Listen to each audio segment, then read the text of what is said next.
There is a lot of hype around intermittent fasting. A trendy new weight loss method has been getting a lot of buzz lately, and it is called intermittent fasting. Intermittent fasting. But intermittent fasting is not a diet or what you eat. Instead, it's about when you eat. And in this video, I'm going to share what intermittent fasting is.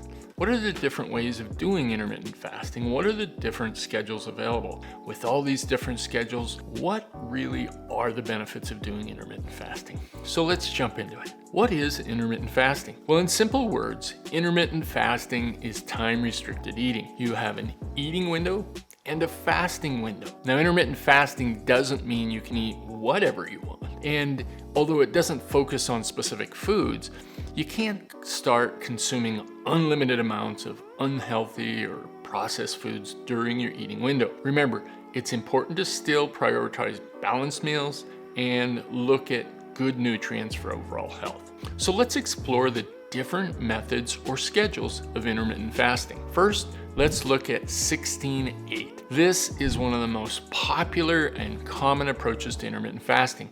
It involves fasting for 16 hours and then restricting your eating window to only 8 hours each day. For example, you might choose to eat between 12 p.m. and 8 p.m. Then you fast from 8 p.m. until noon the next day. Now, keep in mind, you sleep for a big portion of that, which is a real advantage. The second method is known as the 12-12 approach, and it's also really considered one of the most beginner-friendly schedules. It involves fasting for 12 hours and then having a 12-hour eating window. For instance, you can fast from 8 p.m. to 8 a.m., then consume all your meals and snacks between 8 a.m. and 8 p.m. Now, the third method is a hard one, and that's why it's also known as the warrior diet.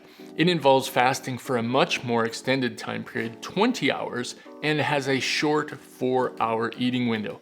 Typically, individuals who follow this method consume one large meal in the evening, kind of like an alligator, and then during the eating window, they might have small snacks or beverage. It's not a strict fast. Then there's the 5-2 method. Now with the 5-2 method, the fasting and eating windows are based on days, not hours. You eat normally for 5 days of the week, and then you restrict your calorie intake to 500, 600 calories for 2 days of the week.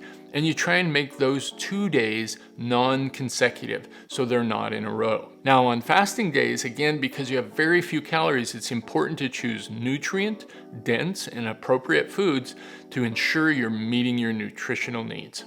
The last schedule I'm going to talk about is alternate day fasting. Now this approach alternates between fasting days and regular eating days. On fasting days, you again significantly reduce your calorie intake and take in no more than 25% of your normal calorie intake. And on non-fasting days, you eat as usual. Now with all these different schedules, you're probably wondering, what are the benefits of intermittent fasting? Is it really worth it?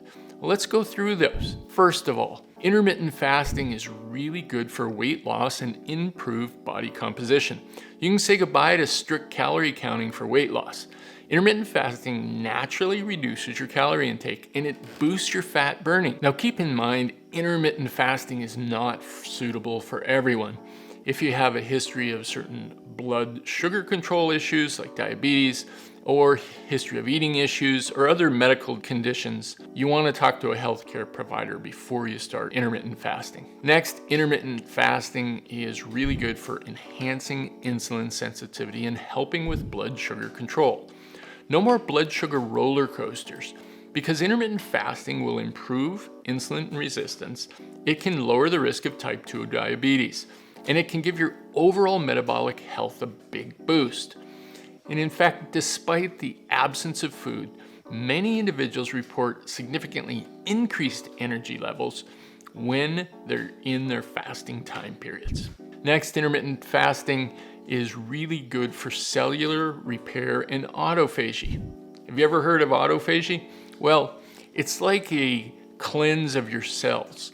Intermittent fasting triggers this remarkable process. It helps your live existing cells clear out the debris and junk that's left over from the cells that have died.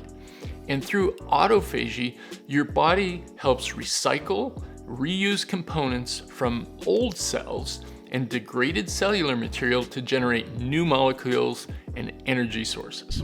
Intermittent fasting is also excellent for cognitive function and mental clarity. It's not just about physical health, it does wonders for your brain. Fasting is known to promote the production of BDNF. This is a brain-derived neurotrophic factor. It's a well-known protein that is known to support the growth of new nerve cells or neurons, and there's a number of studies that suggest intermittent fasting actually enhances brain function, improves focus, and actually prevents against neurodegenerative disorders like Alzheimer's. There are a number of other health benefits of intermittent fasting. It's not a one-trick pony. Think reduced inflammation, improved heart health, and even increased longevity and lifespan. Again, let me emphasize, intermittent fasting isn't for everyone, especially individuals with pre-existing diabetes, hypoglycemia, which is low blood sugar, or pre-existing eating disorders. And also individuals who are pregnant or breastfeeding should be very cautious. Again, remember to consult your healthcare professional if you have underlying health conditions, and some medications also require very regular food intake for proper absorption. Thanks for watching, and now check out this video about the effects of coffee on your body.